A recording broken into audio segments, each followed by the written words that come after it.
So, how was everyone's weekend? Okay, class, so who do you think are the leaders in the NHS? You have a CEO and a director who works with the head nurses and doctors. Actually, my dad is a financial director at the Leach Teaching Hospital NHS Trust, and that's not what leadership looks like in the NHS. Would you like to expand on that? So the NHS has local hospital foundation trusts, and they're in charge of hospitals in these specific geographical regions. And in each of these trusts, they have an executive board members, non-executive board members, and non-voting executives. Very good, Thea. So, class, as Thea mentioned, there are various hospital trusts throughout the UK, and these are the various roles in it. Does anyone want to guess what the various roles are for? Yes, Maddie? Are the executives the one who are in charge of each different part of the hospital, and the non-executives are people not from the hospital who oversee in the hospitals in and out, but I'm not sure what the non-voting executives do.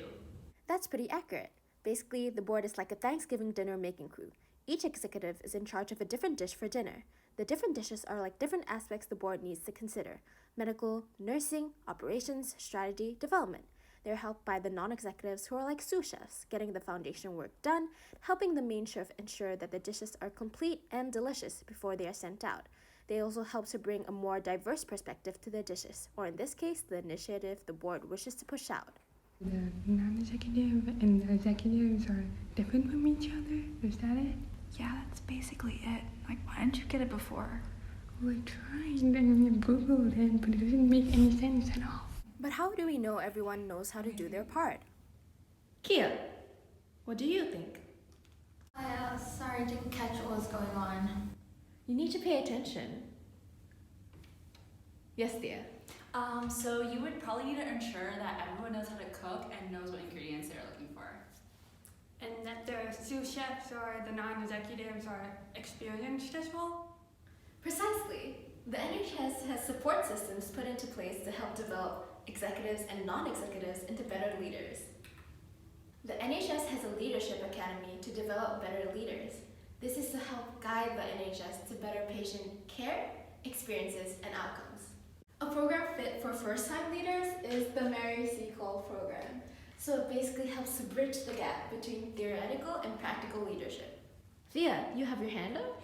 Yeah, so I know one of these programs because my dad was actually a part of it. It's called the Nye Bevan program for senior leaders who are looking to move on in their career, to a board or an executive role. So it trains you to gain the skills, the knowledge and the attitudes and behaviors needed to lead healthcare organizations. And here's a list of other leadership development programs in the NHS Leadership Academy.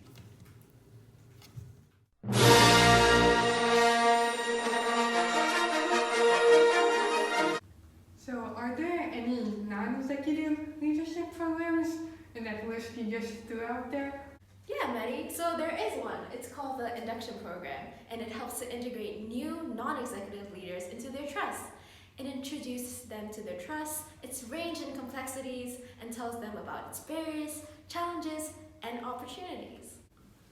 All that we've been talking about so far makes leadership in the NHS seem so simple, paints such a rosy picture, and it's so much more complex than that.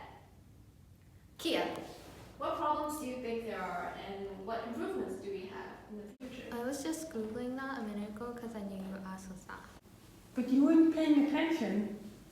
First off, NHS leadership needs to become more numerous and representative of its diverse workforce.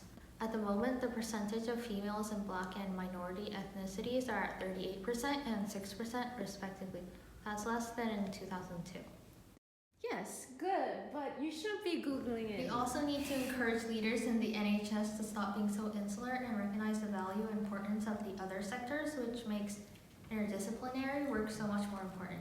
Therefore, investing more time and resources in local leadership development, as Mrs. Brooks was saying, is key to making the NHS better looking. Actually, you forgot about the patient's role in... Last but not least, the NHS needs to prioritize the role of the citizen and patient.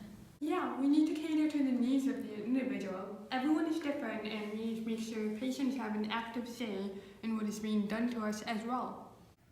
What about you? You've been pretty quiet. Do you have any questions?